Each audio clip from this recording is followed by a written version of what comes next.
kasi ako mahilig ako mag-post ng mga pictures ng anak ko. Wala naman akong ibang pinopost, no, actually. Kasi natutuwa lang talaga ako. And I've noticed that you're slowly also sharing yung inyong mga activities ng iyong anak. Bakit naisipan mo mag-share ngayon? Konti.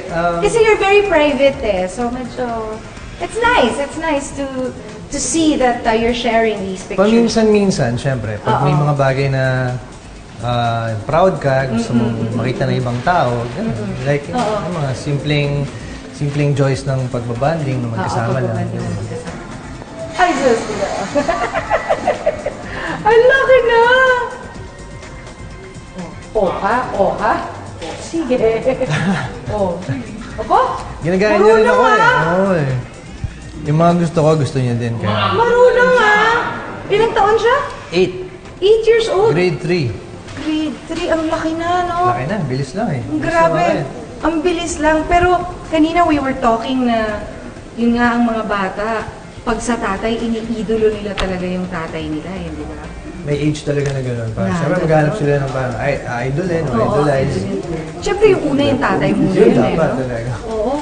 Kasi ngayon, yung age ni Nate, nasa mommy pa siya eh, nasa mommy face pa siya. But I know that when he turns yan, mga ganyan, 8, 9, 10, mag-uumpis yan ng... Pabinataan eh. Pabinataan na, oo.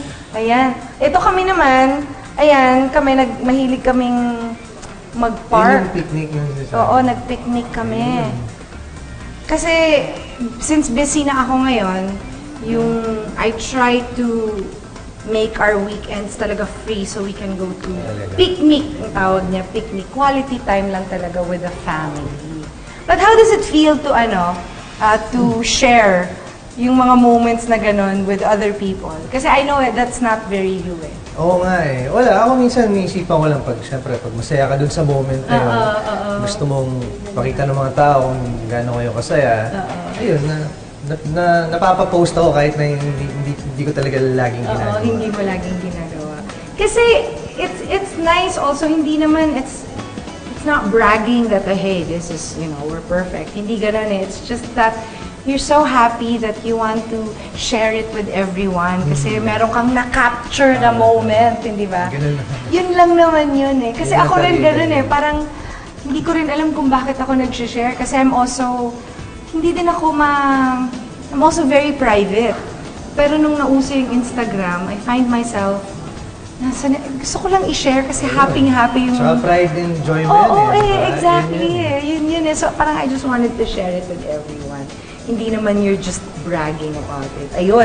So, etong mga moments na to na talagang nakakahanap, syempre busy ka, meron kang bagong soap. Yun. By the way, na, ano nga title ng One Happy Love Story. One Happy Love Story, kasama si Heart. Yes, kasama ko si Heart. At si Kuya Grado, kasama ko rin to. Nandun siya. Talaga, kasama mo siya. Sana naman hindi ka ganyan doon.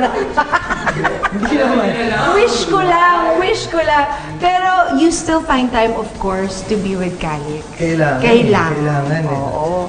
Sandali lang, mabilis lumipas tong panahon na to. And before you know it, tanda na siya. And parang ayokong ma-miss yung mga moments na yun, yung developing years. Oo. Kasi actually, sila, okay lang yun sa kanila. Tayo yun. Hindi na natin mababalik yun. Hindi na mababalik yun eh. So talagang this is the right time. By the way, I just wanted to ask you about Jen. Ikaw ba nahihilig ka din sa mga ganon? Sa mga triathlon? Ano ba yung tawag doon? Minsan sumasama ako dun sa team nila kasi madalas kami mag-workout magkasama. So minsan iniimbita niya ako. Training tayo, break training sa UP, takbo, tapos dalhin yung bike doon and mag-stationary bike doon. Pero hindi ka mahilig doon? Ayoko ng mga race eh. Siya gusto niya yung race, pero hindi naman siya talagang super competitive na gusto niya maka-podium. Pero gusto lang niya yung feeling na, and yung pride na natapos niya. Natapos niya. And I'm sure you're very proud of her. Of course. Kasi ang dami niyang na-achieve. Kasi syempre yung TV, alam niya na gawin yun eh. Pero nakahanap siya ng sarili niyang... Oo nga eh. Sobrang saya ko para sa kanya dahil maraming naghahangad nung pwesto niya ngayon na magkaroon ng mga Yes. movies na super box office. Tsaka Partner sunod-sunod. lahat ng mga- Yes. Leading men, na Leading mga men talaga. top leading men. Ngayon. Tsaka ang ganda kasi yung sunod-sunod yung projects niya, lahat box office, pero parang pinag-iisipan niya bawat projects no? Siya ngayon nasa rom-com talaga Oo nga, sobrang in demand siya ngayon kaya Yeah. masaya ako talaga para sa I'm so happy for her too. Kasi natutuwa ako dahil close din naman kami ni Jen. Jen, I miss you na! Kailan tayo magtatrabaho ulit? Saka masipag siya kaya Masipag deserve siya. niya talaga lahat ng mga Deserve. blessings. Hindi maarte.